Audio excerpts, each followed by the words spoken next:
अच्छा भाई, अब ये मर्जर का कंटेंट सवाल है। सबसे पहली बात है कि मर्जर होता क्या है भाई। मर्जर ये होता है कि जब दो बिजनेसेस आपस में अपने बिजनेस को कंबाइन कर लेते हैं, उसे कहते हैं मर्जर। तो देखो, पहली बात समझ लो ना कि जब भी कोई बंदा मर्ज करेगा तो वो क्या करेगा। सबसे पहली बात है, ए और बी बैठे बिजनेस में। अब जाहिर सी बात है बेटा, आपको ये बात पता होनी चाहिए, जो सारी फिगर्स है ना, ये आपकी हिस्टोरिकल कॉस्ट वाली, जिस तरह से नॉन करंट एसेट है, ये हिस्टोरिकल कॉस्ट पे रिकॉर्ड होती है, पुरानी कॉस्ट पे रिकॉर्ड होती है। अब अगर इसमें लैंड हो और लैंड आपने 10 साल पहले 25 लाख की ली हो, तो आज भी वो 25 लाख की बुक्स में शो हो रही होती है। तो पहला स्टेप हमेशा रिवैल्यूएशन का क्या होता है कि वो कहता है बेटा पहले रिवैल्यू कर लो अपने एसेट्स को, आज के दौर पे रिवैल्यू लेकर आ जाओ। तो सबसे पहले क्या होगा कि दोनों अपने कैपिटल अकाउंट्स को रिवैल्यू करेंगे। जैसे पहले ए रिवैल्यू कर रहा है, ये रहा ए का रिवैल्यूएशन। अच्छा, पॉजिटिव रिवैल्यूएशन यहाँ पे जाएंगी और नेगेटिव रिवैल्यूएशन यहाँ पे जाएंगी। जैसे ए का 1 लाख है और कितना हो गया, 1,20,000, तो ये 20,000 का पॉजिटिव रिवैल्यूएशन हो गया। सेम ऐसे ही स्टॉक में कितना है, 30 और 28, ये नेगेटिव हो गया 2 से। तो ओवरऑल इसका रिवैल्यूएशन गेन हो रहा है कितना, 18,000 का। अब जाहिर सी बात है, ये रिवैल्यूएशन कहाँ पे लेके जाएगा, अपनी बुक्स ऑफ अकाउंट्स में लेके जाएगा। अब ए का जो कैपिटल अकाउंट है ना, उसको अपडेट करेंगे। पुराना कैपिटल कितना था, 1,20,000। आप जरा एक बात हमेशा याद रखो, जब भी मर्जर होता है या जब भी कोई ट्रांजेक्शन होती है, परचेज ऑफ बिजनेस होती है, 99.9% कैश को हटाकर होती है ना। कैश तो बिजनेस का रखा हुआ है, वो तो बिजनेस में अपना वो लेके चले आएगा, तो वो खुद भी बता देगा कि मर्जर हो रहा है कैश के अलावा। ठीक है ना। ना भी बताए तो ऑब्वियसली सी बात है कि आप कैश को हटा दोगे, तो जो एसेट माइनस लायबिलिटी होता है क्या, कैपिटल। तो जब मैं कैश को रिमूव करूंगा तो कैपिटल भी फर्क पड़ेगा ना। 1,20 माइनस 3, 1,17,000, ये इसका कैपिटल हो गया। ये बात समझ में आई। क्योंकि हम कैश को नहीं लेकर आते बेटा, क्योंकि कैश जिसका रखा है वो घर लेके जाएगा ना, तो यूज करेगा इसको, उसमें कहाँ लेकर आएंगे हम।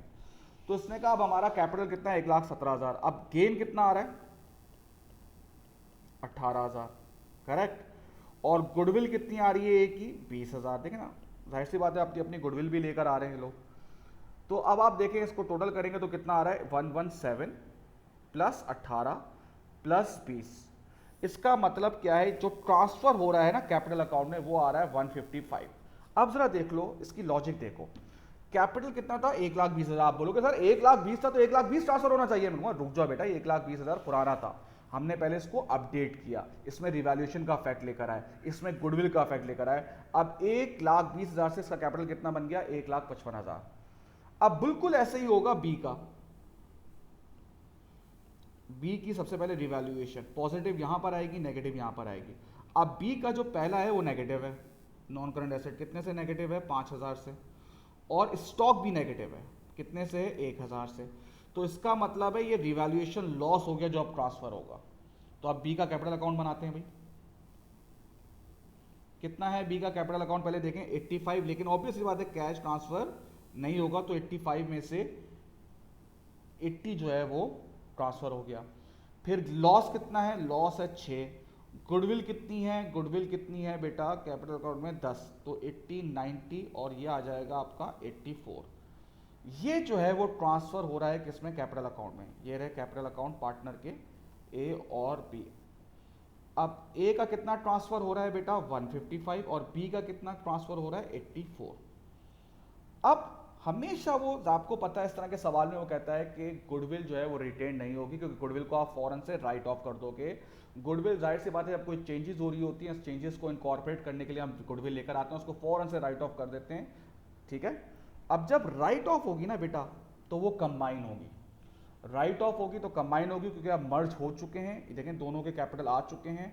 कंबाइंड गुडविल कितनी है, 30,000।